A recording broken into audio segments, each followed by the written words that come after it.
शरणागत दीनार्थ परित्राण परायणे सर्वस्यार्ति हरे देवी नारायणी नमस्तुते।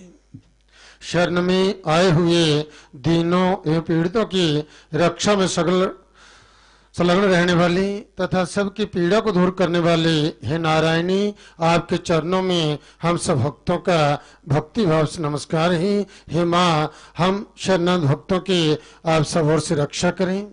हम भक्तों के कष्टों को दुखों को दूर कर करके सब ओर से हम भक्तों का कल्याण करें, सुख समृद्धि प्रदान करें और भगवती माँ सदा सर्वदा हमें इस प्रकार से आशीर्वाद दें ताकि हम धर्म के मार्ग पर चलते हुए धर्मन को कर्म करते हुए आपके चरणों की भक्ति करते हुए परम कल्याण को प्राप्त हो सके। ऐसी हम पर कृपा कीजिए, ऐसा हमें आशीर्वाद दीजिए। बोलो सच्चे दरबार की जय। महाराज सुखदेव जी हुए हैं जो व्यास जी के सुपुत्र थे, जो बड़े तपस्वी ऋषि हुए हैं। सुखदेव जी जो हैं जिन्होंने राजा परीक्षित को 7 दिन में मोक्ष प्राप्त करवा दिया था। ऐसे तपस्वी ऋषि कहते हैं कि सुखदेव जी ज्ञान और भक्ति के साथ साथ जो है वैराग्य से भी परिपूर्ण थे। ज्ञान से परिपूर्ण, भक्ति से परिपूर्ण, वैराग्य से परिपूर्ण ऐसे ऋषि सुखदेव जी महाराज को जो है उत्तम भक्ता जो है ये कहा गया, सबसे श्रेष्ठ भक्ता जो है। और जहां तक ये कहते हैं कथनी और करनी, कथनी और करनी में यदि एकत्व है, जो आप कहते हैं वही करते हैं, तो शब्दों में अद्भुत शक्ति आ जाती है, अद्भुत शक्ति होती है। जो कहते हैं वही करते हैं।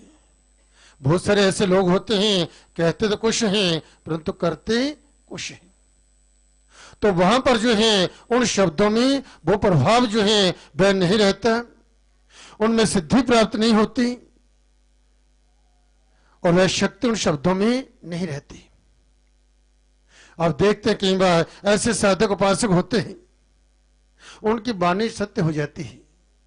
कारण यही होता है कथनी और करनी यदि जिसकी एक है तो उनकी वाणी सत्य होती है, उनकी वाणी पवित्र होती है, उनकी वाणी जो है सिद्ध होती है, उनके शब्दों में ऐसी अद्भुत शक्ति होती है, जो कहते हैं वह सब हो जाता है। तभी तो बड़े ऋषि मुनि थे, संत महात्मा थे। जिस समय ऋषि ने राजा परीक्षित को शाप दे दिया था तो बड़े ऋषि मुनियों ने जो है उस समय यही कहा था कि यदि राजा को कोई मोक्ष दिला सकते हैं तो वह सुखदेव जी,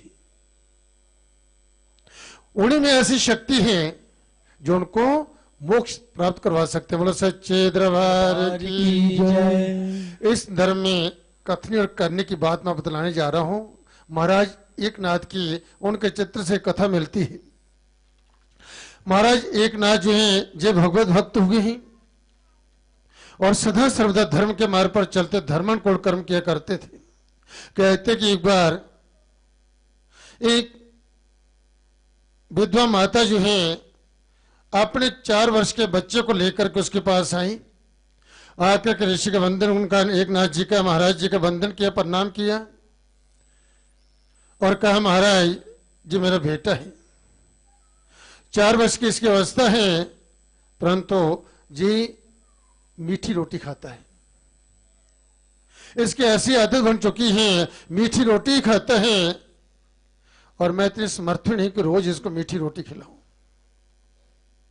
धन का अभाव है और जो है प्रतिदिन जो है इसको स्वादिष्ट इस प्रकार की मीठी रोटी बना के इसको खिलाऊं, इसलिए महाराज मैं आपके पास आई हूं, इसको ऐसा आशीर्वाद दीजिए ताकि इसकी ये आदत जो है ये छूट जाए, मीठी रोटी खाने की आदत ये छूट जाए, ऐसा इसको आशीर्वाद दीजिए। इसलिए मैं आपके पास आई हूं, इसको लेकर के आपकी शरण में। तो एक नाथ जी जो है विचार करने लगे, क्योंकि उनके यहाँ विठल भगवान की सेवा होती थी, भगवान को भोग लगता था और मिष्टान का भोग और प्रतिदिन प्रसाद मिलता है, तो एक नाथ भी मीठा खाते हैं। तो उसने विचार किया और प्रार्थना करते भगवान से कि प्रभु ये सब आपकी इच्छा से ही हो रहा है। क्योंकि कुछ लोग ऐसे होते हैं कि जो भी होते हैं भाई भगवान की इच्छा मानते हैं कि जब उसी की इच्छा है, हमारे हाथ में कुछ नहीं, हमारे हाथ में कर्म है, उसी की इच्छा सब होते हैं। जे परिस्थिति जो मेरे सामने जे आई है, जे बच्चे को लेकर के जो माँ आई है, तो जे स्थिति जो है जी सब आपके कारण से ही है, आपके इच्छा से सब हुआ है। इसलिए प्रभु मैं प्रार्थना करता हुआ जो निवेदन करता हूं आज आपके चरणों में, मैं कभी मीठा नहीं खाऊंगा, मैं कभी मीठा नहीं खाऊंगा। प्रतिज्ञा कर ली, संकल्प ले लिया। और फिर मां से कहा कि मां 4 दिन के बाद आना, फिर मैं इस बच्चों को आशीर्वाद दूंगा। माता जी चलेगी बच्चों को लेकर के। अब जो है एक नाथ जी जो है भगवान की पूजा करते, भोग लगते हैं, आप प्रसाद तो मिलते हैं, वह ग्रहण करते हैं, अपने मस्तक से लगाते हैं, फिर किसी को दे देते हैं, परंतु मीठा नहीं खाते। प्रतिज्ञा कर ली कि आज से मीठा नहीं खाऊंगा। 4 दिन बीते तो माता जी आ पहुंची। अब जो है एक नाथ जी ने बालाजी के सिर पर हाथ रखा और हाथ फेरते हुए उससे कहा कि बेटा आज से मीठी रोटी खाना छोड़ दे। मीठी रोटी खाना जो है तू भूल जा, भगवान आप पर कृपा करेंगे, तेरा कल्याण होगा। आशीर्वाद दिया तो मां ने कहा कि महाराज जी आपने 4 दिन के बाद बुला करके ये जो शब्द आपने कहे हैं ये तो उस दिन भी कह सकते थे, जिस दिन मैं आपके पास आई थी। जरूरी था मैं वृद्ध माता जो है देख के खाते फिर बच्चों को जहां पर लेकर के आई हूं, इसलिए उस दिन आपने ये आशीर्वाद दे देते तो मुझे आना ना पड़ता। तो उसने कहा कि मां 4 दिन पहले मैं भी मीठा खाता था, तो उस समय जो है मेरे मन में ये बात आई कि यदि इस समय मैंने इसको आशीर्वाद दिया तो आशीर्वाद ये फलेगा नहीं, ये सफल नहीं होगा। इसलिए जब दूसरे व्यक्ति को समझाते हैं भैया जी कुमार्ग है, इस पर मत चलिए और स्वयं उसी मार्ग पर चलें, तो कितना लाभ होगा? बिल्कुल लाभ नहीं होता। आचरण का बड़ा प्रभाव पड़ता है। जब इस प्रकार से साधक जो प्रतिज्ञा लेते हैं तो भगवान कृपा करते हैं कि मेरे लिए इसने सब कुछ छोड़ दिया, अपने सुखों का त्याग किया, और इस प्रकार से मेरे शरणगत होकर के जो है ऐसी जो प्रार्थना करता है कि इस बच्चे का कल्याण हो, यश्य रास्ते पर चले, तो भगवान कृपा करते हैं। और वह शब्द जो होते हैं वह सार्थक होते हैं, सफल होते हैं। तभी कहते हैं संत है महात्मा तपस्वी हैं, हम इनका आशीर्वाद लें। माँ के दरबार में आते हैं क्यों? माँ जहाँ पर जग जननी जो समझे जग से सारे संसार के रचयिता हैं, जहाँ पर तब कर रही है, माँ के चरण नतमस्त होंगे, माँ का आशीर्वाद मिलेगा। हमारे अंदर जो अवगुण है, जो दोष हैं, उन दोषों का नाश होगा और हमारा जीवन सुखी होगा, कल्याणमय होगा। हमारे सभी दुख जो हैं, दारिद्र जो है सब दूर होगा और हमारा सर्वत्र मंगल ही मंगल होगा। ये कामना लेकर के और जब माँ के पास आते हैं, माँ का आशीर्वाद प्राप्त करते हैं तो अद्भुत चमत्कार होते हैं। वापस लौटते माँ का दर्शन करके और जिस जिस कार्य में हम चलते हैं वह कार्य सफल होते जाते हैं। जहां भी जाते हैं कार्य में सफलता मिलना शुरू हो जाती है, जो विघ्न बाधा होती है सब दूर हो जाती हैं। तो ये कारण होता है आशीर्वाद का फल। तो ये तभी फलता है कि जब जो है करनी और कथनी करनी में एक ही भाव हो, जो आप कह रहे हैं वही कर रहे हैं, तो वह शब्द आपके जो हैं बिल्कुल सार्थक होंगे, सफल होंगे। फिर आप जो भी कहेंगे वही सिद्ध होगा। बोलो सच्चे दरबार की जय, जयकारा श्री दरबार की जय। कहते कि जिस समय कौरवों का और पांडवों का युद्ध हुआ था, भूमि के लिए आपस में लड़ मरे,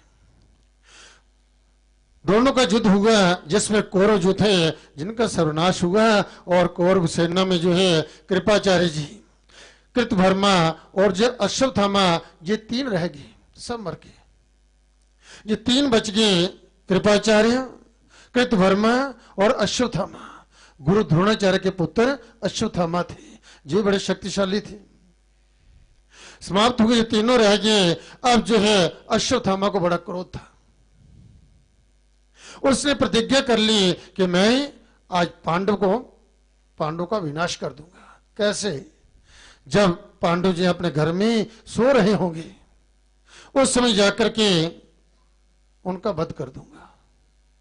ऐसी उसकी सोच थी। परंतु वह हृदयेश्वर जो है वह सबकी सोच जानते हैं, पहचानते हैं। हम घर से चलते हैं मां के दरबार के लिए, मां के दर्शनों के लिए, तो ये हृदयेश्वरी सब भक्तों के हृदय की बात जानती है, किस लिए मेरा भक्त मेरे दरबार में आया है।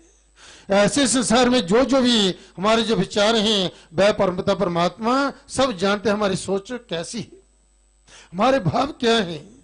भले हम दूसरे छिपा लें अंदर की बात जो मैं कथनी और करने की बात कह रहा था।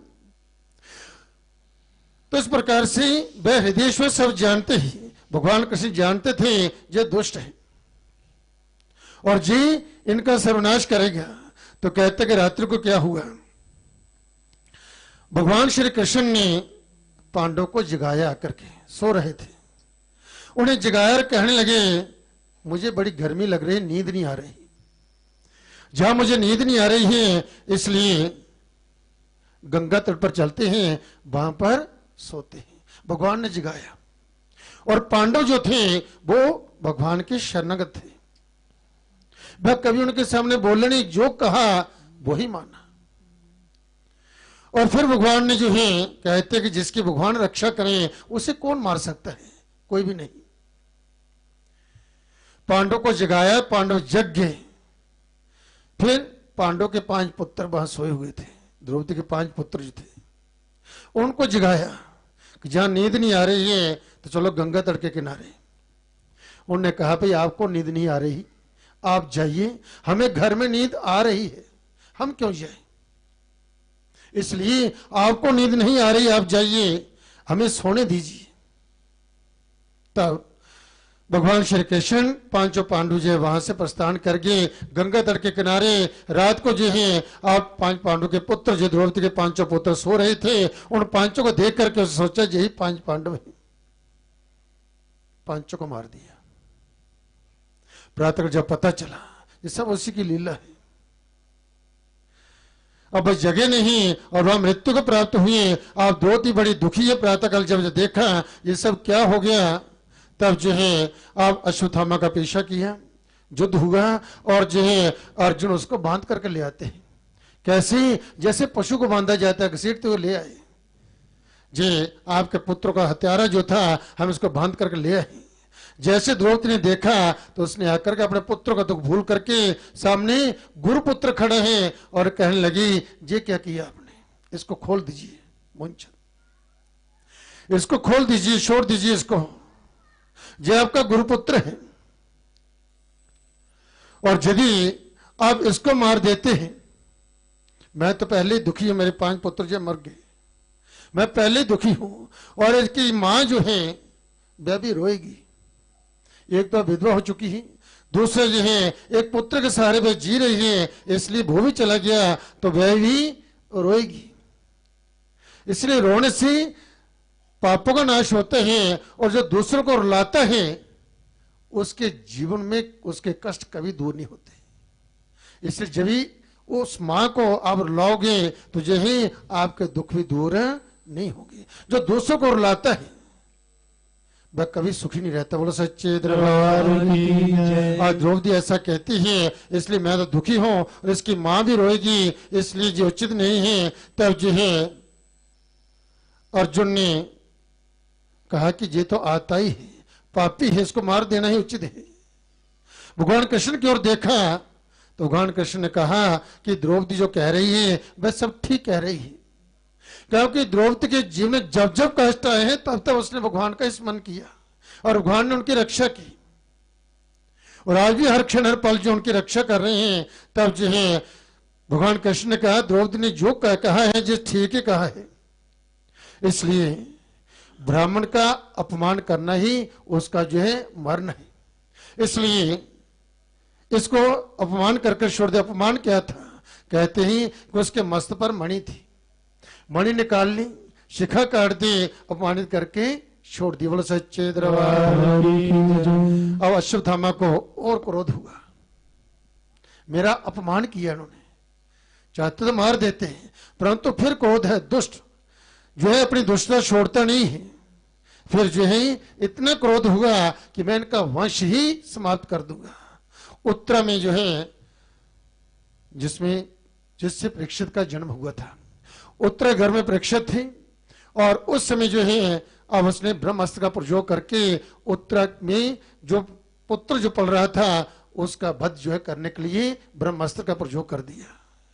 अब उसका सारा शरीर जो जलने लगा, उत्तरा जो है भागती हुई व्यावी भगवान कृष्ण की शरण में गई। उस समय कहते हैं भगवान कृष्ण ने सूक्ष्म ध्यान कर करके उसके उदर में प्रवेश करके जो है उस ब्रह्मास्त्र से उसकी रक्षा की और पांडवों का वश जो था वह बचाए। बोलो सच्चे दरबार की जय। तो इसलिए मेरा कहने का अभिप्राय ये था कि मनुष्य को यदि अपना कोई कल्याण चाहता है, अवधि चाहता है, अपनी उन्नति चाहता है, इस लोक में भी अपना कल्याण चाहता है पर लोक में भी कल्याण चाहते हैं, उसे कभी भी कुमार्ग पर न चल करके हमेशा धर्म के मार्ग पर चलते धर्मानुकूल कर्म करते रहने चाहिए।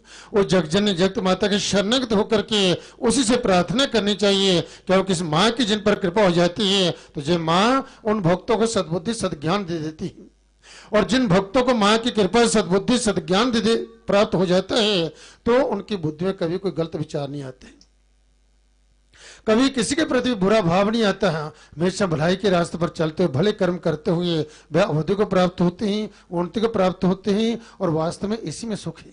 जब किसी का भला करते हैं, किसी की सहायता करते हैं, कोई बीमार है उसका इलाज करवा देते हैं, कोई निर्धन है उसके पास पैसा नहीं है इलाज करवाने का, आप इलाज करवाते हैं उसका वो ठीक हो जाता है, तंदुरुस्त हो जाता है, तो आपके हृदय में कितनी प्रसन्नता होती है, ये ठीक ठाक हो गया, मेरा धन जो था सार्थक हुआ, एक अच्छे स्थान पर मेरा धन लगा कि कम से कम एक जीव जो है उसका जीवन मैंने बचा लिया।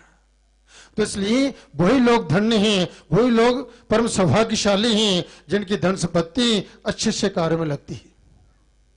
इसलिए धर्म के मार्ग पर चलते धर्मानुकूल कर्म करते हुए इस जगजननी जगत माता की शरणगत होकर के जो भक्तजन भगवती की उपासना करते हैं उनके जीवन में कभी अनिष्ट नहीं होता, कभी उनका मंगल नहीं होता, सर्वत्र उन भक्तों का मंगल ही मंगल होता। बोलो सच्चे दरबार की जय। जयकारा श्री राम वाली दा। बोलो सच्चे दरबार की जय।